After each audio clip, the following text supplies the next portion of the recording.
Hello দর্শক, আসসালামু আলাইকুম। আশা করি সবাই অনেক ভালো আছেন। যেহেতু রমজান চলে আসছে ইদানিং এর ভিতরে, তো রমজানের প্রথম সেহরিতে আপনারা কি কি রান্না করতে পারেন সেটার একটা আইডিয়া আমি দেব আজকে। তো প্রথমে আমি দেখাচ্ছি যে আমি ডাল কিভাবে রান্না করছি, মাসকলাইয়ের ডাল। আর যে কোনো রকমের ডাল খেলে কিন্তু শরীরটা ঠান্ডা থাকে, সেটা মাসকলাই হোক আর মুগ ডাল কিংবা মসুর ডাল। তো প্রথমে আমি ডালটাকে একটু টেলে নিচ্ছি একটি তাওয়ায়। আর ডালটা খেলে পেটটা ঠান্ডা থাকে। অনেকের কিন্তু আবার পেটে সমস্যা হয়, কিন্তু যাদের পেটে সহ্য হয় না তারা এটা অ্যাভয়েড করবেন। আর যাদের ডালটা খেতে ভালো লাগে তারা সেহরিতে এটা অবশ্যই অ্যাড করতে পারেন। তো ডালটা যখন খুব সুন্দরভাবে হালকা ভাজা হয়ে যাবে আর সুন্দর একটা স্মেল বের হবে, তখনই আমি চুলাটা অফ করে দিব।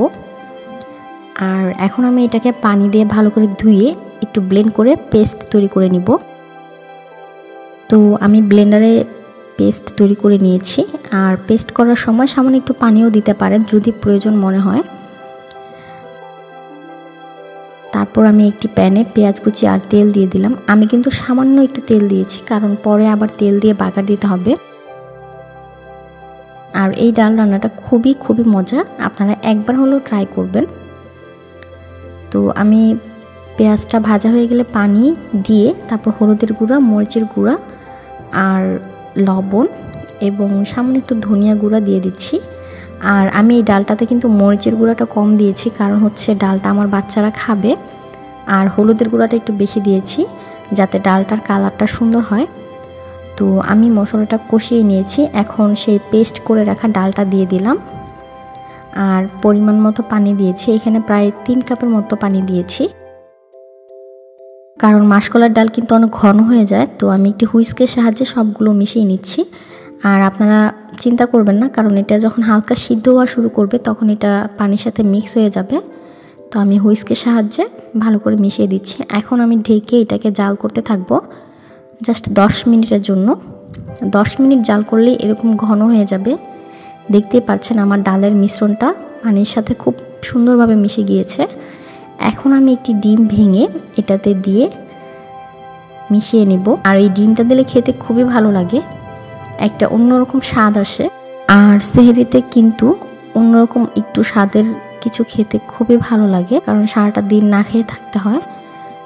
তো আমি ভালো করে মিশিয়ে নিলাম। এখন আমি এখানে রসুন আর শুকনো মরিচ টেলে নিচ্ছি, কারণ আমি ডালটা বাগার দিব। আর যে কোনো ডাল কিন্তু বাগার দিলে খেতে খুবই ভালো লাগে। আর আপনারা চাইলে এখানে 5 ফোড়নও ব্যবহার করতে পারেন। তো আমার রসুন ভাজাটা যখন হয়ে যাবে আমি ডালটার মধ্যে দিয়ে দিলাম। আর ডাল বাগার দেওয়ার সময় কিন্তু অবশ্যই শুকনো মরিচ দিয়ে সবসময় বাগার দিবেন, তাহলে খুব সুন্দর একটা স্মেল আসে শুকনো মরিচের। আর সবার শেষে ধনেপাতাটা দিয়ে দিলাম। এখন আমি 1 মিনিট চুলা রেখে তারপর নামিয়ে ফেলবো, তা না হলে কিন্তু আরও ঘন হয়ে যাবে ঠান্ডা হলে। তো তৈরি হয়ে গেল আমার আজকের দুপুরের খাবার আর কি। আপনারা সেহরিতেও এগুলো রান্না করতে পারেন যদি আপনারা চান। তো এখানে আমি রান্না করেছি ডাঁটা দিয়ে চিংড়ি মাছ আর আলু দিয়ে। এটা কিন্তু খুবই মজার একটা তরকারি। সেহরিতে সব ধরনের সবজি রাখা উচিত। আর ডাল রান্না করেছি। আর মুরগির মাংস তো মাস্ট রাখা উচিত, যেহেতু বাচ্চা থাকে ঘরে। আর হচ্ছে রুই মাছ ভুনা, সবকিছু মিক্স করে রান্না করেছি। আশা করি আমার এই সেহরির আইডিয়াটা আপনাদের কাজে আসবে। আর আমার ভিডিওটা দেখার জন্য অনেক ধন্যবাদ।